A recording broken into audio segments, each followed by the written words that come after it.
नमस्ते स्टूडेंट्स।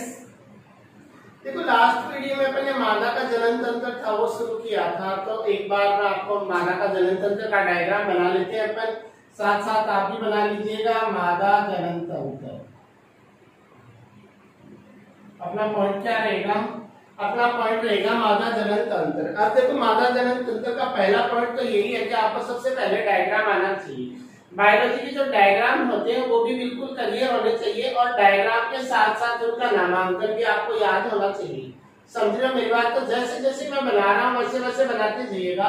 बिल्कुल इजी है, बायो के डायग्रामों में ज्यादा आपको माथाफोड़ी नहीं करनी पड़ेगी। देखो इस प्रकार से आप दोनों तरफ एक संरचना का निर्माण कर लीजिएगा, साथ साथ भी बनाते जाइएगा ताकि आपको दिक्कत ना हो।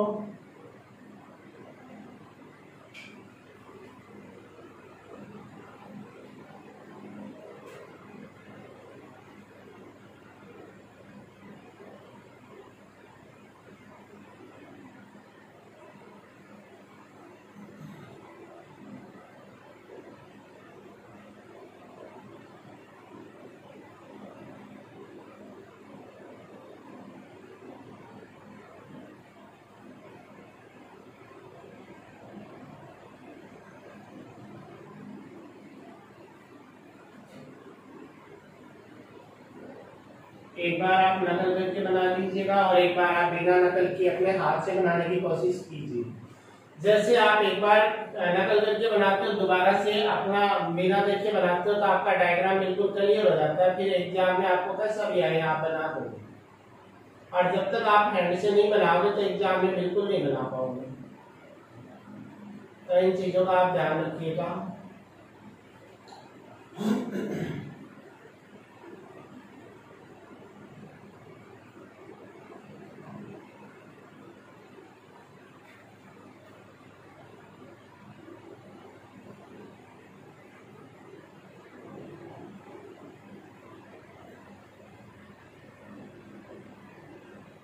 ये देखो मादा का जनन तंत्र तैयार हो गया। मादा का जनन तंत्र पार्ट है। देखो अब इसका अपन करते हैं नामांकन। ये जो नीचे वाला भाग आपको दिखाई दे रहा है इसे बोलते हैं योनि। इसके ऊपर ये भाग है, इसको बोलते हैं ग्रीवा, इसको बोलते हैं गर्भाशय गुहा। गर्भाशय गुहा। और गर्भाशय जो होता है ना, गर्भाशय के 3 लेयर होते हैं। जो मादा का जो गर्भाशय होता है उसको 3 लेयर होते हैं। सबसे बाहर वाला होता है परिगर्भाशय, फिर होता है गर्भाशय पेशीय स्तर और गर्भाशय अंतः स्तर। सबसे बाहर वाला इसको बोलते हैं परिगर्भाशय। परिगर्भाशय। ये अंदर वाला आई है गर्भाशय पेशीय स्तर।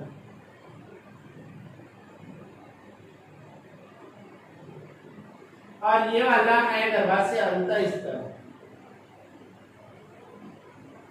अंतः स्तर। तो ये गर्भाशय के 3 लेयर हैं और ये अंदर वाला जो आपको दिखाई दे रहा है गर्भाशय गुहा है। इस वाले भाग को बोलते हैं अंडाशय। ये आपको अंगुलियों के समान दिखा दे रहे हैं, इनको बोलते हैं झालर। और झालर के पीछे का ये जो चौड़ा भाग दिखाई दे रहा है इसको बोलते हैं कीपा।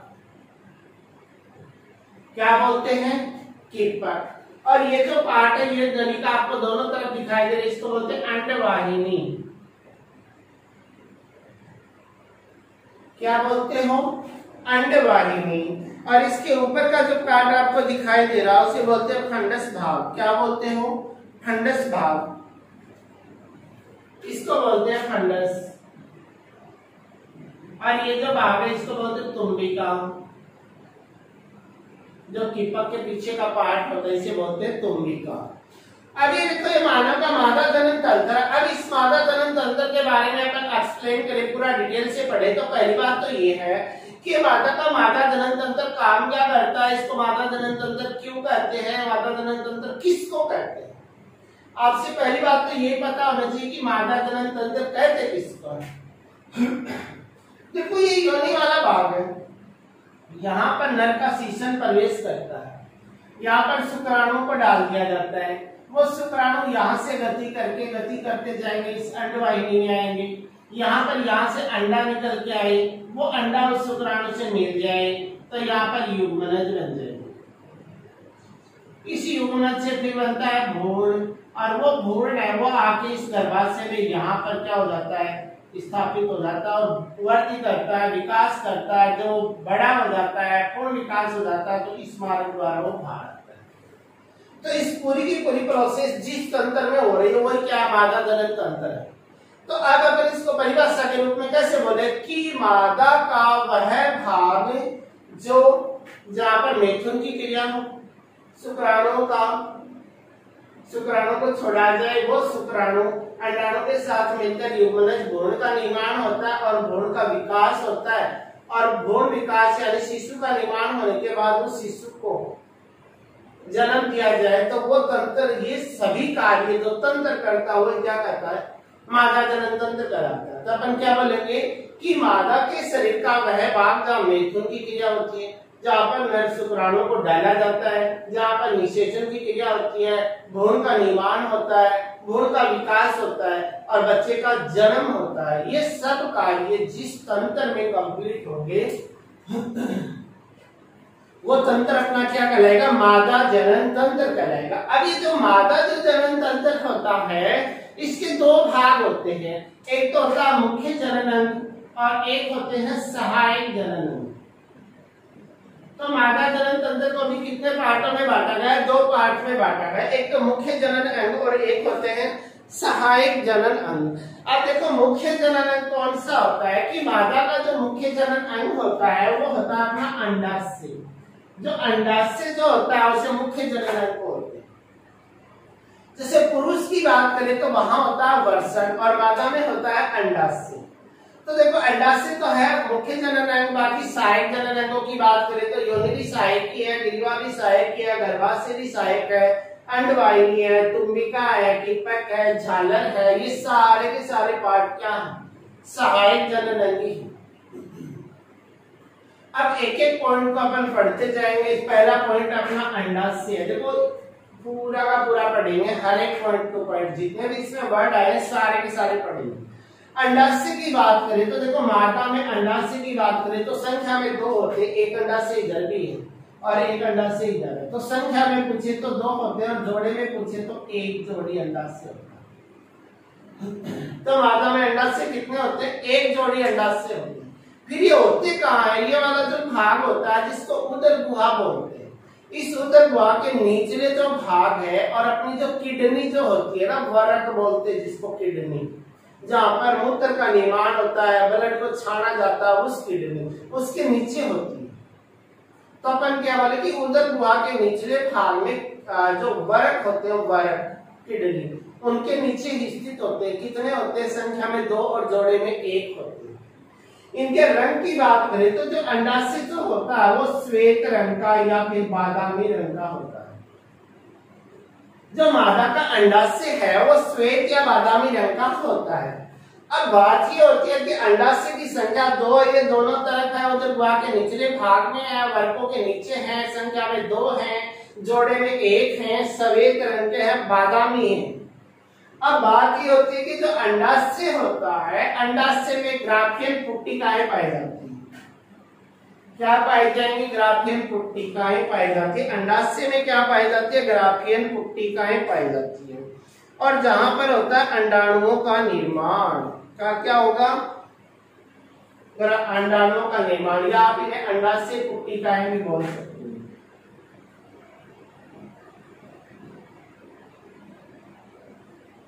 क्या बोलोगे, अंडाशय पुट्टिकाएं, कि अंडाशय में अंडाशय पुट्टिकाएं पाई जाती है और अंडाशय पुट्टिकाओं में होता है अंडाणुओं का निर्माण होता है। किसका निर्माण होता है, अंडाणुओं का निर्माण होता है। तो आपसे पूछ लिया जाता है कि मादा जनन के कौन से भाग में अंडाणु का निर्माण होता है, अंडाशय पुट्टिकाएं कहाँ पाई जाती है, अंडाशय में पाई जाती है। और क्या काम करते हैं ये अंडाशय, ये जो अंडाशय होते हैं ये मादा के जो लिंग हार्मोन होते हैं, एस्ट्रोजन और प्रोजेस्टेरोन हार्मोन, तो एस्ट्रोजन और प्रोजेस्टेरोन जो हार्मोन है, उन हार्मोनों का निर्माण भी कहाँ होता है? अंडाशय में ही होता है। फिर ये हार्मोन काम क्या करते हैं? ये एस्ट्रोजन और जो प्रोजेस्टेरोन है, ये काम क्या करते हैं कि मादा में जो द्वितीयक लैंगिक लक्षण है उनका निर्माण करते हैं, कि मादा में ऋतुस्राव की क्रिया है उसको प्रारंभ करते हैं। मादा के जो स्तन ग्रंथियां उनका आकार बढ़ाते हैं, उनका श्रोणि बैकपीठ वाला हिस्सा चौड़ा हो जाना, आवाज का पतला मधुर हो जाना, चेहरे पे पिंपल्स आना, चेहरे का चिपचिपा होना, जनन अंगों में वृद्धि होना, जनन अंगों पे रोम उग जाना, ये सारे क्या होते हैं? द्वितीय लैंगिक लक्षण होते हैं। और ये द्वितीय लैंगिक लक्षण किनके प्रभाव से आते हैं? इन हार्मोन्स के प्रभाव से ही आते हैं। समझ गए मेरी बात? तो अपने अंडाशय पढ़ लिया, एक बार मैं रिपीट कर दूं। मादा में जो अंडाशय होता है वो उदक गुहा के निचले भाग में वर्कों के नीचे स्थित होते हैं। संख्या में 2 होते हैं, जोड़े में 1 होते हैं, श्वेत रंग के होते हैं, बादामी रंग के होते हैं।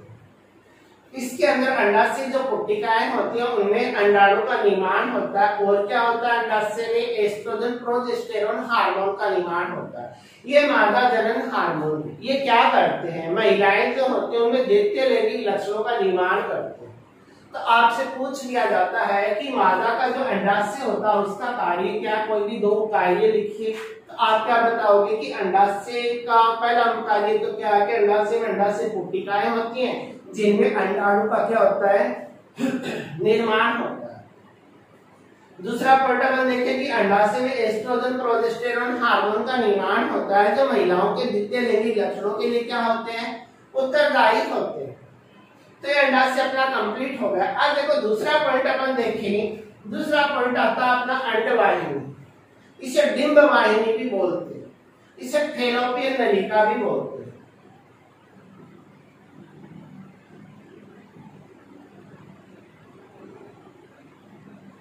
डिंब वाहिनी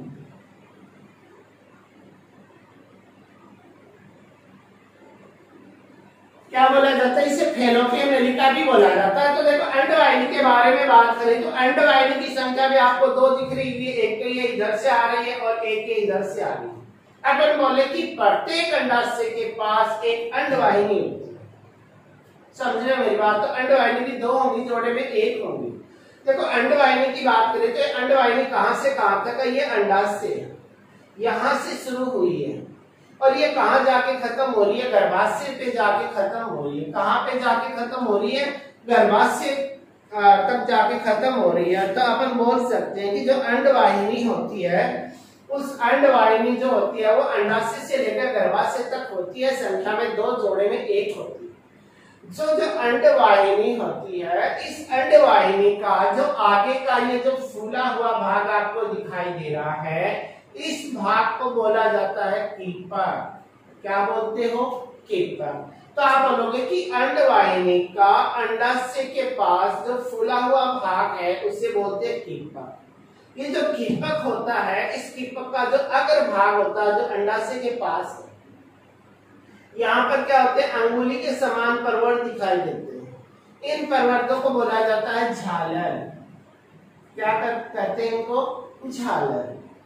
और क्या होता है कि जो झालर वाला भाग होता है, ये अंगुली समान है, ये क्या कार्य कर रहा है कि यहाँ पे जो अंडा बनेगा वो अंडा यहाँ से निकलेगा कि उस अंडे को कैच करके अंडवाहिनी में लाएंगे। तो मतलब अंडे को अंडाशय से ग्रहण करने का कार्य करते कौन? झालर। अब ये जो कीपक होता है, ये जो कीपक है, इसका जो पीछे का नलिकाकार भाग है, ये जो फूला हुआ भाग है, इसको बोलते हैं तुम्बिका। क्या बोलते हैं? तुम्बिका। तो आपसे पूछ लिया जाए कि कीपक के पीछे का जो चौड़ा जो पार्ट होता है, नलिकाकार पार्ट होता है, उसे क्या बोलते हैं? तो आप क्या बोलोगे? तुम्बिका बोलते हैं। क्या बोलते हो? तुम्बिका। और क्या होता है कि जो कीपक वाला भाग है, कीपक वाले भाग में यहाँ पे छिद्र होते हैं, इन छिद्रों को क्या बोलते हैं? ओस्टियम।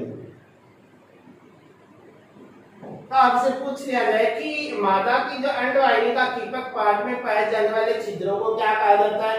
ओस्टियम। समझ रहे हो? फिर ये नलिकाकार संरचना है, गर्भाशय तक फैली हुई है, जिसको बोलते हैं अंडवाहिनी या फैलोपियन नलिका या फिर डिंब वाहिनी। इस अंडवाहिनी में ही क्या होता है? इधर से शुक्राणु आते हैं, इधर से अंडा आता है, अंडे और शुक्राणु का मिलन होता है, मतलब निषेचन की क्रिया होती है। तो आपसे पूछ लिया जाए कि मादा के कौन से भाग में निषेचन की क्रिया कंप्लीट होती है, तो आप क्या बताओगे?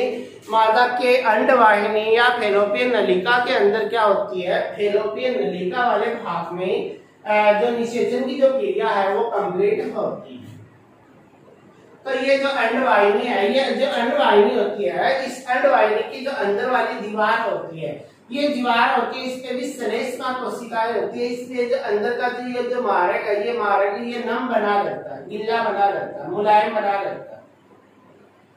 तो ये अपने अंडवाहिनी हुई कंप्लीट। एक बार रिपीट कर दूं, अंडवाहिनी की बात करें तो अंडवाहिनी भी दो होते हैं, जोड़े में एक होती है। ये अंडाशय से लेकर गर्भाशय तक फैली हुई, ये क्या है? एक नलिकाकार संरचना। इसका अंडाशय के पास वाला भाग कीपक होता है, जिस पर अंगुली समान उभार नजर आते हैं, जिनको झालर बोलते हैं। इस झालर वाले भाग से अंडाशय से जो अंडा है वो अंडवाहिनी में आता है। जो कीपक का आगे का भाग, वहां पे छिद्र होते हैं, छोटे छिद्र, उनको बोला जाता है ऑस्टियम। और कीपक के पीछे का फूला हुआ भाग होता है तुम्बिका।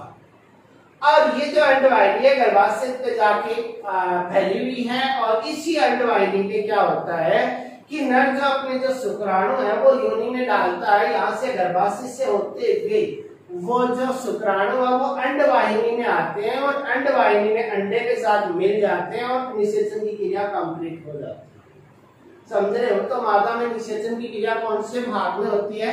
फैलोपियन नलिका में ही होती है। अब अपन ने अंडवाहिनी भी पढ़ ली, आगे का पॉइंट देखिए, अंडवाहिनी के पार्ट में पढ़ लिए, ऑस्टियम, झालर, कीपक, तुम्बिका सारे पढ़ लिए। अब अगला जो अपना पॉइंट होता है वो होता है गर्भाशय। अपना पॉइंट होता है गर्भाशय। गर्भाशय अपना तीसरा पॉइंट आएगा। अब देखो, गर्भाशय की बात करें तो ये जो मादा का जो गर्भाशय होता है, मादा का जो गर्भाशय होता है, ये मादा का गर्भाशय है, ये वाला पार्ट। इस गर्भाशय की बात करें तो जो गर्भाशय है, ये जो अंडवाहिनी होती है वो गर्भाशय नहीं खुलती है, और ये जो गर्भाशय ऊपर से तो चौड़ा होता है और नीचे से पतला होता है। समझ रहे हो मेरी बात? मादा का जो गर्भाशय होता है उसी भाग में अंडवाहिनी खुलती है, दोनों ओर की जो अंडवाहिनी होती है वो गर्भाशय में ही आके खुलती है। ये जो गर्भाशय है ये ऊपर से तो चौड़ा होता है और नीचे से क्या होता है? सकरा। मतलब जो नाशपति, बानास्पति अगर आपकी देखी भी हो कि नाशपति के आकार का होता है, नाशपति को उल्टा रख दिया जाए तो नीचे वाला हिस्सा इधर ले आए तो ये उसी के समान होता है। तो ऊपर से चौड़ा और नीचे से क्या होता है? पतला होता है। गर्भाशय जो होता है उसके 3 लेयर होती है। सबसे बाहर वाली लेयर को बोलते हैं पली गर्भाशय, जो सबसे बाहर की लेयर है। इसके जो अंदर की जो लेयर होती है वो पेशीय कोशिकाओं से बनी होती है, इसको बोलते हैं गर्भाशय पेशीय स्तर। और इस गर्भाशय पेशीय स्तर में क्या होता है? संकोचन शिथिलन की क्रिया होती है। और अंदर का जो पार्ट होता है गर्भाशय का, अंतः स्तर होता है। ये जो अंतः स्तर होता है मुलायम होता है, चिकना होता है। इसी भाग में रुधिर वगैरह इकट्ठा रहता है कि बच्चे मुन्ने के निर्माण के लिए जो संपूर्ण तैयारी की जाती है कि मुन्ना आएगा, हमें उन्हें पालना है, 9 महीने रखना है। तो वो मुन्ना कौन से भाग में आता है? गर्भाशय वाले भाग में ही आके स्थापित होता है। इस गर्भाशय में ये मुन्ना स्थापित हो जाए यहाँ पर, तो उसके साथ एक संरचना गर्भाशय की गुहा से जुड़ जाती है, जिसको बोलते हैं अपरा, या इसे प्लेसेंटा भी बोलते हैं। और इस प्लेसेंटा के द्वारा बच्चे के शरीर में माँ ने जो भी पोषण ग्रहण किया, तो माँ के रुधिर द्वारा जो भी पोषक पदार्थ है वो बच्चे के शरीर में चली जाएगी और बच्चे को पोषण मिलता रहेगा। बच्चे की सारी आवश्यकता इस प्लेसेंटा द्वारा ही होती है। अवशिष्ट पदार्थ इसी द्वारा शरीर से बाहर आएगा। समझ रहे हो? तो ये जहाँ मुन्ना स्थापित हो रहा है इसे बोलते हैं गर्भाशय गुहा बोला जाता है। क्या बोलते हो? गर्भाशय गुहा। इसी गुहा में मुन्ने की पूरी तैयारी होती है। मुन्ने का 9 महीने विकास होता है, मुन्ने को 9 महीने पाला जाता है।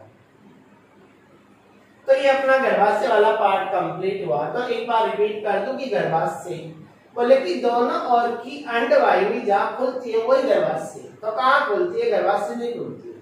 ये ऊपर से तो चौड़ा है, नीचे से क्या होता है? ये वाला पार्ट सकरा होता है। गर्भाशय जो है वो ऊपर से चौड़ा और नीचे से क्या होता है? सकरा होता है। अब इस गर्भाशय में क्या होता है कि गर्भाशय की लेयर देखे, भित्ति देखे तो 3 भित्ति होती है।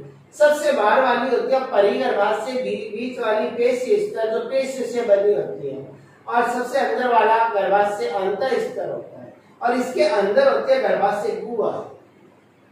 अंडे के निषेचन के बाद बनने वाला जो भ्रूण है वो भ्रूण गर्भाशय में आके स्थापित होता है, और उसके स्थापित होने से पहले गर्भाशय में क्या की जाती है, पूर्ण रूप से तैयारियां की जाती है कि मुन्ना आएगा, मुन्ने का निर्माण हमें करना है, मुन्ने को पोषण देना है, 9 महीने उसे यहाँ पालना है।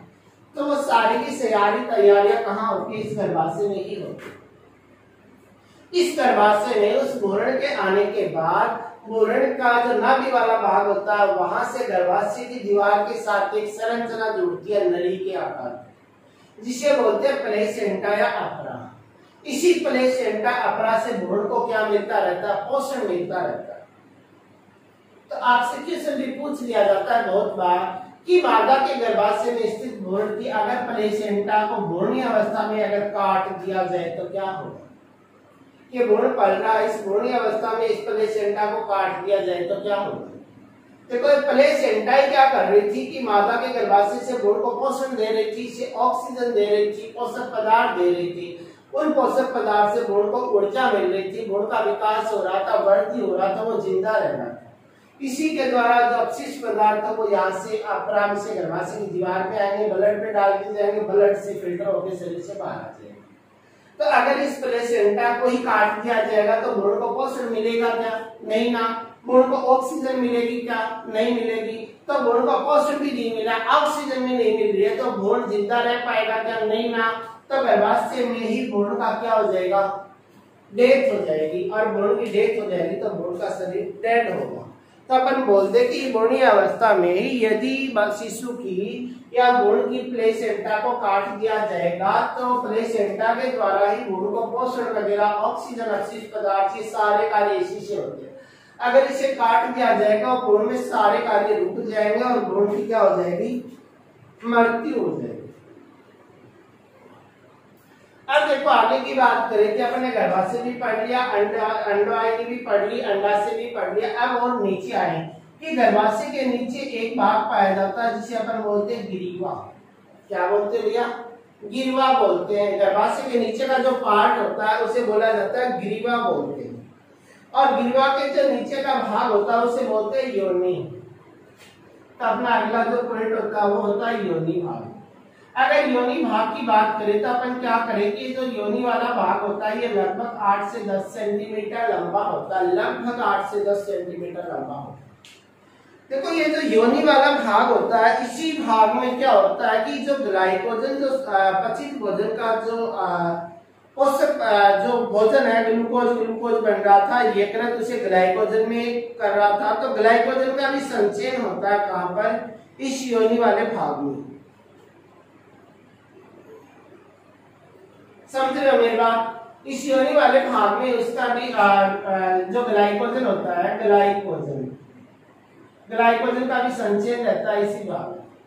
अब देखो अपन और भी डिटेल से पढ़े तो देखो जो योनि वाला भाग होता है, ये योनि वाला भाग लगभग 8 से 10 सेंटीमीटर तक लंबा है। अगर नर और मादा दोनों का मिलन हो रहा है तो नर का जो सीसन है वो सीसन इस योनि वाले भाग में क्या होता है, प्रवेश करता है। कि नर और मादा का मिलन होगा, दोनों में मैथुन की क्रिया होगी, तो मैथुन की क्रिया के दौरान पुरुष जो अपना सीसन होता है वो सीसन इस योनि वाले भाग में प्रवेश कराता है, और इस योनि वाले भाग में पुरुष क्या करता है, सीसन प्रवेश करवाएगा, और जो शुक्राणु होते हैं उन शुक्राणुओं को योनि वाले भाग में डाल दे। समझ रहे हो। तो शुक्राणु को ग्रहण भी कर रही है और मैथुन के लिए मार्ग भी दे रही है कि इस मार्ग से जाइए। और क्या होता है कि ये जो योनि वाला भाग होता है, इस योनि वाले भाग में प्रारंभ में महिलाओं में क्या पाई जाती है, एक पतली झिल्ली पाई जाती है। क्या पाई जाती है, एक झिल्ली के समान संरचना पाई जाती है। इस संरचना को हाइमन बोला जाता है। क्या बोलते हो, हाइमन। इस संरचना को हाइमन, झिल्ली नुमा संरचना होती है जिसको हाइमन बोलते हैं। ये इस मार्ग में, योनि मार्ग में पाई जाती है। ये हाइमन जो झिल्ली है वो क्या होती है कि यदि महिलाएं अत्यधिक शारीरिक कार्य कर रही है अत्यधिक श्रम कर रही है, दौड़ भाग कर रहे हैं, अत्यधिक व्यायाम कर रहे हैं, खेल कूद कर रहे हैं, तो उस समय हो सकता है मादा का जो हाइमन वाला भाग होता है, वो झिल्ली होती है, वो टूट जाती है। लेकिन कभी कभी क्या होता है कि इन क्रियाओं के दौरान भी ये नहीं टूट पाती है, तो पुरुष जब अपना शीशन इस योनि भाग में प्रवेश करवाता है, तो पहले मैथुन के समय ये झिल्ली यहाँ से क्या हो जाती है, टूट जाती है, अलग हो जाती है। अत्यधिक शारीरिक कार्य, व्यायाम, खेल कूद से भी टूट सकती है, लेकिन शीशन प्रवेश करेगा तो भी टूट सकती है। और इस योनि वाले भाग में क्या होता है, इस योनि वाले भाग में पाया जाता है एक बैक्टीरिया, लैक्टोबैसिलाई।